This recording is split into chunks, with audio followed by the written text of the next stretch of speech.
Hi, my name is Ari Rastegar. I'm the founder and CEO of Rastegar Property Company. We're a vertically integrated real estate investment firm based out of Austin, Texas, which is my hometown. I'm here to talk to you about what I believe to be the greatest buying opportunity in the past 100 years for a very, very particular niche of multifamily that has been completely untouched from private equity for a very specific reason that we'll get into in the slide. A little bit about Rastegar, as I mentioned, we're headquartered in Austin, Texas. Our audited track record is done by KPMG, and we've transacted in 38 cities, 12 states, and 7 different asset classes over the past 7 years. And in all of those, we were able to be successful. Not every deal worked out as well as we thought that it would, but I'm happy to say that they did end up working out longer than I thought, but they did end up working out. The difference between Rastegar and a lot of these other shops. Hello, can you hear me?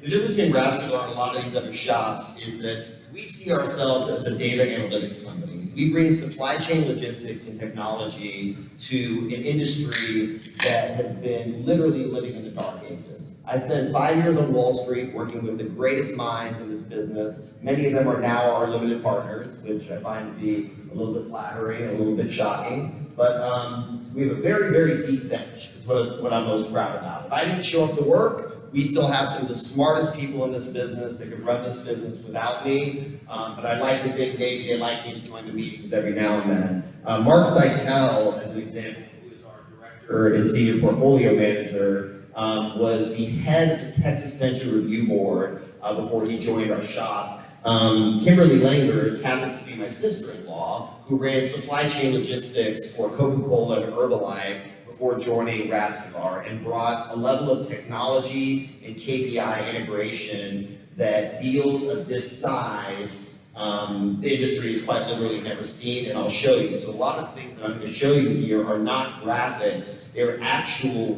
real data from our dashboards that we have created and proprietary technology that we've created in order to make better investment decisions. So Light Tower is our wholly owned property management company. That's the fancy way of saying we're vertically integrated. At any given moment, we have 100 people boots on the ground. Okay, my wife is Hispanic, my children are 50% Hispanic, and we have contractors that work full-time exclusively for Rastegar on our multifamily and our construction business. We have over 9 figures of AUM that's wholly owned. I own 100% of the company. I started this company with a $3,000 loan from my friend's father when I was in law school, okay? And still to this day, I'm a recovering attorney. My father's an attorney, been cross-examined my entire life. Our largest investor is the district attorney retirement systems from the state of Louisiana. And what that means is every criminal prosecutor in the state of Louisiana cross-examines me every quarter, and we've been their top performing investment manager for 23 consecutive quarters. And the chairman of the district attorneys actually sits on the board of this new REIT offering. So we also have a third-party fund administrator. A lot of firms of our size have chosen not to have, and the attorney and me went to go and make sure we had best-in-class third-party managers that manage all the money. I actually touch no money in this firm whatsoever. It's all managed with dual signatories. Yeah, no problem. And then they work directly with our auditor, who is Eisner Amber, which is a tier 1 audit firm based out of New York that also does Blackstone's private offerings. In the early years, it was very expensive, but we wanted to make sure that we were playing long ball and we were setting ourselves up for success for the long term.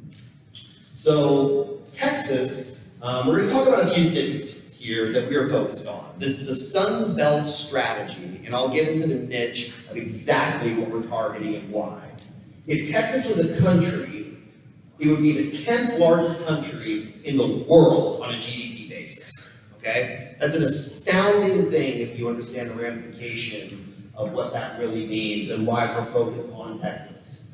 I'm born and raised in Austin. As we know, the Golden Triangle is Dallas, Austin, San Antonio, and Houston. In my office, we don't say the H word. So, for me, I think it's too connected to energy. There's a lot of people much smarter than me, including my friend Tillman Fertitta, that's made a lot of money in Houston. I don't understand Houston. So for me, Dallas, Austin, and San Antonio, as far as Texas and some of the tertiary markets, are our focus. What's interesting about Austin in general is we all know Tesla is now building the largest gigafactory in the world in Austin, Texas. And he's building what he calls an ecological paradise on those 2,000 acres. Facebook has their second largest office in the world there. Google's second largest office in the world there. Apple has 140 acres, but the most important thing to understand about Austin, Texas, and the growth potential is that Apple's office of 140 acres does not even open until 2025. So when people talk about Austin and some of these cities becoming overpriced, the actual employees won't be there for another 5 years. Google is building their new headquarters in downtown Austin, 1.2 million square feet, won't even be done until 2024. What's caused Austin to become something special is what happened in 2013 when Google selected Austin to be the beta test for Google Fiber, the fastest internet in the world. They invested $1 billion of hardware in order to create the ability for the success that Austin has seen. And I joked the other day in the Dallas Business Journal and on Yahoo Finance that California and New York are the land of the free, and Texas the land of the free. Now they made those great states so impossible to do business that they don't have any place to go. We know all the reasons why people want to be in Texas. It's affordable, no state income taxes, and no state income taxes. It's also a highly rentable city, which plays into what our niche is. You have a very, very young demographic. Over 60% of the population of Austin, Texas is under the age of 32 years old, okay? And so in the cities that we're discussing, right now, I read a staggering statistic. Over 53% of individuals aged 18 to 31 currently are living at home. What I call that is shadow demand, meaning that whatever we think is going to happen with rentals, we have an influx that is unprecedented that's going to come back into this marketplace over the next year, 2 years, whenever this vaccine comes. I'm not a market timer, I'm not a magician, but I know those numbers are ridiculous, and they're not moving into Class A apartments and their parents aren't going to pay for it until they get a job. They're going to move into smaller vintage areas outside the urban core and select value over anything else. So if you look at this map, you see literally the biggest companies in the world in Austin. What's most interesting, so if you look at the little black dots, those are the rest of our wholly owned properties that are in my family office. That 200 acres in Kyle, Texas, which is 15 miles south of Austin, is actually 320 acres now after a recent acquisition that we made, okay? We own 50 acres next to Tesla, right next to Chanel, but what is most staggering about this, and all the other dots are all the other apartment complexes and all the other properties that we own in Austin, we have over 500 acres of undeveloped land in Austin we plan to pull out of the ground over the next 5 years. That has nothing to do with this strategy, because I believe this strategy for this REIT, for this multifamily, is what the greatest buying opportunity actually is. This stuff will be a rounding error compared to what we're going to do with this REIT. The company here that is most impressive to me is Oracle. The world runs on Oracle and SAS, period. If Oracle was to shut down today, the world would shut down. Their two largest offices in the world are in Austin, Texas. And that to me is what say, oh, the city's booming, which boom insinuates a bust. That's total bullshit. They are here to stay. They have a 100-acre campus with apartments, hotels, you name it. I've seen Larry walking on 6th Street 3 different times myself. So they are here to stay along with Elon as well. So if you go to Raleigh, okay, and I always go on why Austin, why Raleigh. Raleigh shares the same cadence as Austin, Texas. The only difference is there's only 500,000 people there. Austin proper is 1 million people. Austin as an MSA is 2 million people. Raleigh has great music, has a great culture, affordable living, and these are the reasons why these cities within the Sun Belt are our focus, okay? Every time you look at any list of the fastest growing best cities in America, Raleigh's up there, Austin's up there, Nashville is up there, and there's a reason for it. It's because young people want to be there, it has great culture, millennials think different. I'm actually the oldest millennial. I'm 38 years old, and literally I sit on the cusp. So I'm the API plug-in, as I like to say. I can speak to the older folks, and I can speak to the younger folks. I understand technology, but I'm a real estate purist after being on Wall Street as many years as I was. Raleigh-Durham, something staggering. In 2018, the city collected $2 billion in rent from apartments alone. $2 billion for a city of 500,000. Look at these companies that have their second or largest offices that are setting up in Raleigh. That's where the jobs are, meaning that's where the people are going. And it's affordable. Your average apartment in Raleigh is $1,163. If you look at that comparable apartment in San Francisco or New York or any of these other tech hubs, it's literally between 400% to 1,000% more expensive for the exact same finish out, exact same location, which is completely unsustainable. Raleigh is very much the future. Why Nashville? Same reason. Music, culture. We all know that Nashville has been the music capital of America for, 50 years? And now it's becoming something even more. The housing market in Nashville, something that was staggering to me. The first number feels like 100 years ago, but I'll tell it to you. From 1991 to 2020, housing prices have increased by 537% in Nashville, Tennessee. More importantly, in the last 5 years, housing prices have gone up 53.7%. That is an astronomical number.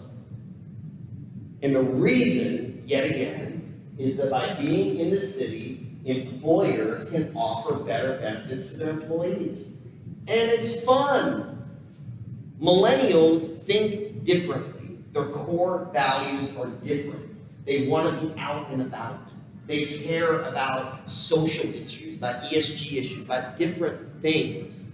And we have to adapt to that. And that is why these cities will continue to grow at exponential rates. And Nashville is also a sprawled metroplex. There's room to grow. There's room for suburban communities. There's room for the urban core to be there. And there's opportunities for people that normally couldn't buy homes to buy homes in the city. And I always call it the $5 Uber ride.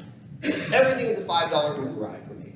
If I buy a property and all the fun stuff is within a $5 Uber ride, that's a property that I want. Here's the crux of what we do. Vintage multifamily. What does that mean? Vintage multifamily is a very particular niche of multifamily. It is well located, outside the urban core, under 100 doors, okay? More importantly, these assets are located in Class A areas, yet on their face, they're Class B, C, D, whatever you want to call it. So our model has actually been very simple. Let's find the biggest developments going on in these cities, and let's buy the piece of shit right next to it, and turn it into something spectacular. I walk the units, I find out the finish outs, I know what their vendors are, I know what countertops they're using, I know what floors they're using, and with a 9-figure balance sheet, we buy in bulk, and we make them beautiful. And before, which we'll get to, we didn't have all the pools at all the places, we didn't have the gyms, which was a knock, but because of COVID, we have inherent social distancing. These are 2-story walk-ups, so people feel safe. During COVID, we collected 99% of our rents, staggering, and I wanted to know why. We also had more applications for units than we had ever had in the history of our firm, and I wanted to know why. And the reason was people wanted to be safe, and they wanted value. They didn't know if they were going to have their job. So we can charge 40% less than the Class A that is directly across the street with the exact same or better interior finish outs. But here's the niche, under 100 doors. So meaning, in order to hit outsized IRRs, which we have consistently throughout my career, there's this really funny thing. Thomas Edison said it best. He said, most people miss opportunity because opportunity shows up in overalls. So to do this, it takes work. We are going to have to do 5 times the deals of the next guy or lady to be able to hit the returns that we need to return. Recently, we got quoted on a Fannie Mae loan. 2.4%, 10 years interest only on a 15-year term. It's 65% LTV. HUD quoted us 1.6%.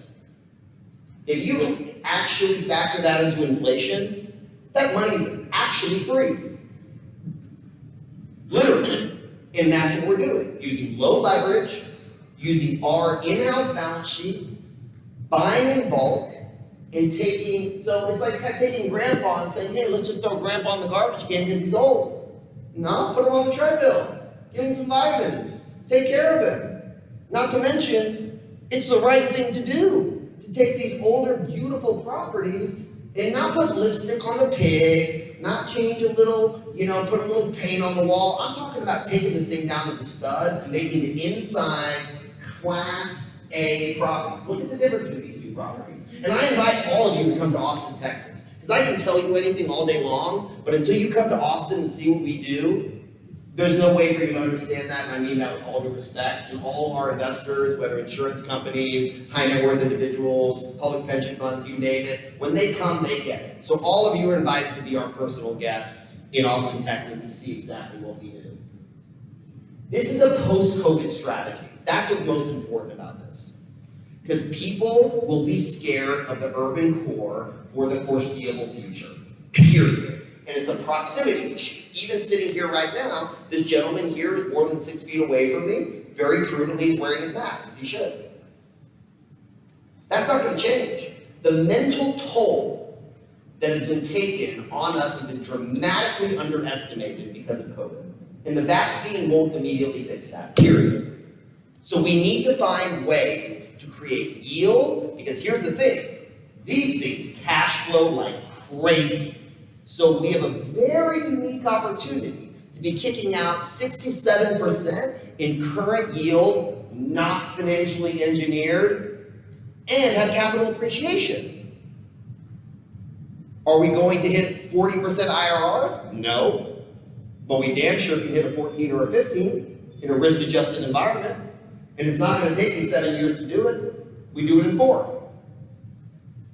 So this is something that is unique because PE has never touched this. It's too small. They can't touch an $8 million property. And when you're buying mostly from mom and pops, and 99% of what I buy is off market, my daughter's godfather is the president of Newmark, the 3rd largest broker in America, who's also my mentor. Okay. So there's not a deal that I don't see in a city that I want to see, period. Especially in Austin, especially in Nashville, especially in Raleigh. So they can't touch it. Will they buy one property from us at $8 million? Nope. But if I buy 50, they'll pay you a compressed cap rate that you can't even imagine. Because why? They'll have geographic diversity, price point diversity, current yield, and assumable financing. Non-recourse. This page, my team made me put up. We know we have acquisitions. You know we do due diligence. One thing I'll tell you about the due diligence that I'm very proud of, and the rest of this is just what I'm supposed to put up there. I created, over the past 12 years, a 70-point proprietary due diligence checklist, okay? But I didn't let my ego get in the way of saying, okay, if it goes past my checklist, we're good, let's buy it. We order our third-party due diligence checklists concurrently during feasibility when we're actually acquiring these properties, and we do it blind. We have one team that will look at the third-party report, and one team that's doing our 70-point inspection without communicating. Then we run a Venn diagram and we reconcile them. Both of us always miss something. And if it doesn't pass our 70-point checklist, we don't buy the property. We transact and close on less than 1% of the deals that we look at. And during COVID, by the way, we bought 5 apartment complexes with an insurance company at the height of COVID. And we actually closed on 9 properties in total, if you include some of the land assemblages, when the world was doing this. Frozen. Exit strategy. Roll up, sell the damn thing. Simple. But to me, I don't think about exit strategy because I find when I buy right, to me, what I preach to our team is entrance strategy. You make your money in this business when you sign the contract. End of story. That's my focus. Buy right. Because if I buy right and we understand the macro, we can win. You keep low leverage. If I'm wrong, we can win. So to me, when we exit, but asset management, diligence, portfolio management, that's all in-house. It's all vertically integrated. But to me, entry strategy is the most important thing because it makes the exit that much easier. This is the technology that we use. We have one of the most advanced communication tools for investor relations ever created that will launch in the next month called transparency. For the very first time, we as Rastegar and all of you broker-dealers, if you choose to use our white label solution, will be able to see the renovations and see the properties renovated in real time through Nest cams, through videos and multimedia. So instead of your client calling you and asking you, where's my money, they can log into the app in a white labeled area with your name on it and see every week posts of this entire process happening, getting unprecedented transparency and fairness, hence transparency to this business, which I think we are in desperate need of, especially because of the anxiety that a lot of us had due to COVID. These are all some of the other technology pieces that we use. This right here is not a illustration. This is a snapshot of a dashboard of all the KPIs that we track. We track energy use. We track how many times you open and close your door. We track your water heater. And our joke at Rastegar is, light bulbs don't go out in the rest of our buildings. Period. Because I know when the light bulb's going to go out before you do, and I change it. We manage risks, and we track the KPIs in real time, and our competitive advantage is agility. ESG, we're sponsors of the largest youth soccer league in all of Austin, Texas. Our money goes to bring underprivileged kids to come into the leagues.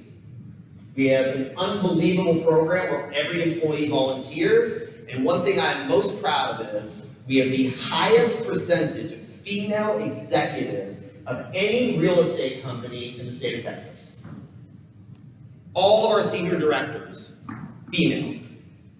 And just so you know, gentlemen, most of them are much smarter than we are. These are the basic terms of the fund.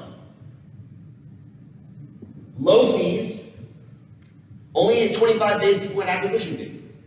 When you're doing as many deals as I am, technically I deserve a big acquisition fee because I'm doing all the work. I said, you know what? I'm not in the fee business, I'm in the performance business. 8% preferred return in a world where there is no yield.